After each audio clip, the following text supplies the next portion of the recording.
केंद्रीय कैबिनेट मंत्री अर्जुन मुंडा ने जमशेदपुर के परिसदन में पत्रकार वार्ता कर कहा कि वैश्विक महामारी में प्रधानमंत्री नरेंद्र मोदी के नेतृत्व में देश आगे बढ़ रहा है। वहीं कृषि बिल पर उन्होंने कहा कि केंद्र सरकार ने किसानों के सशक्तिकरण के लिए 3 कानून बनाए हैं, जिसमें किसानों के हित को ध्यान में रखते हुए ऐसे प्रावधान किए गए हैं जिससे आने वाले समय में किसानों की आय दोगुनी होगी, किसानों को मंडी का लाभ भी मिलेगा, टैक्स भी नहीं देना पड़ेगा। उन्होंने कांग्रेस को आड़े हाथ लेते हुए कहा कि इस नीति पर कांग्रेस ढोंग कर रही है और लोगों को दिग्भ्रमित करने का काम कर रही है, जबकि उनके ही चुनावी एजेंडे में यह बिल शामिल था। केंद्रीय कैबिनेट मंत्री ने बिहार चुनाव को लेकर कहा कि बिहार में नीतीश कुमार की सरकार फिर से बनने जा रही है। एनडीए के साथ हम सभी बहुमत पर वहां सरकार बनाएंगे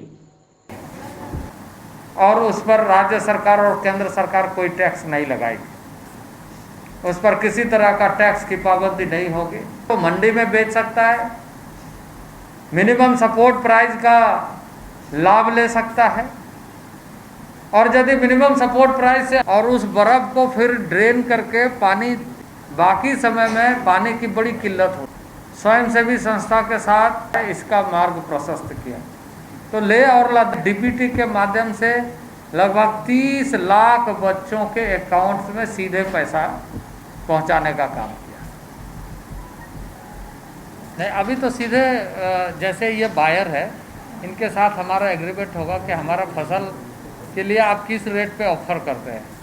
वो कहेगा कि हमारा फसल जो है हम इस भाव पे खरीदेंगे, किसान जोड़ेगा कि हमारा टोटल लागत कितना आ रहा है, उसके हिसाब से ये देखेगा कि हमको इससे लाभ हो रहा है, तो उसके साथ एग्रीमेंट कर रहे हैं। तो नो, यह विधेयक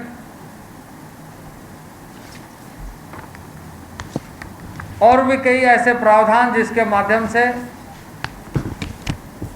इस विधेयक का लाभ किसानों को मिलेगा।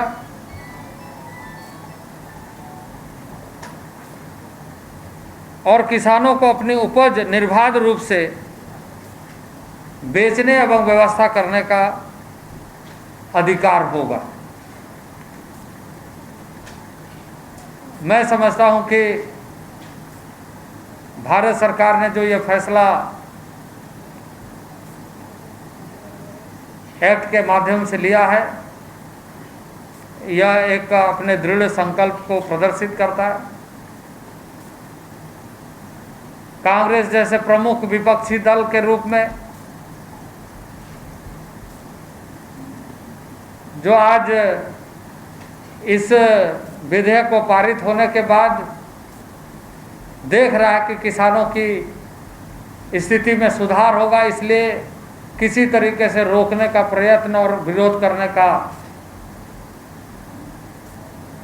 काम कर रहा है। लेकिन मैं आपको ये बता दूं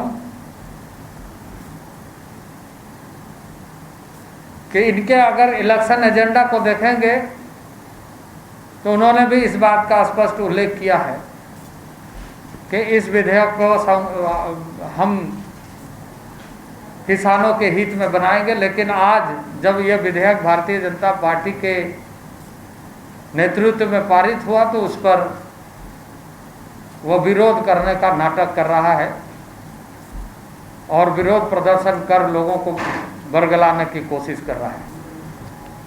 देश की जनता इनके लंबे अरसे के कालखंड को देख करके उकता चुकी थी। अब इसके झांसे में कोई आने वाले नहीं है। और मैं समझता हूं कि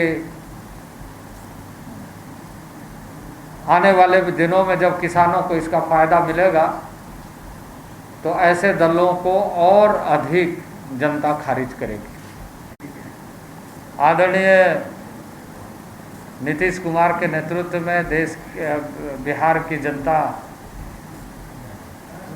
पुनः सरकार बनाएगी और जिस तरीके से बिहार ने विकास के मामले में कीर्तिमान स्थापित किया है, बिहार की जनता नीतीश कुमार के साथ है और हम सब एनडीए के तरफ से चुनाव लड़ रहे हैं। भारतीय जनता पार्टी बिहार में नीतीश कुमार के नेतृत्व में चुनाव लड़ रहा है और पुनः हम सरकार बनाने में सफल हैं।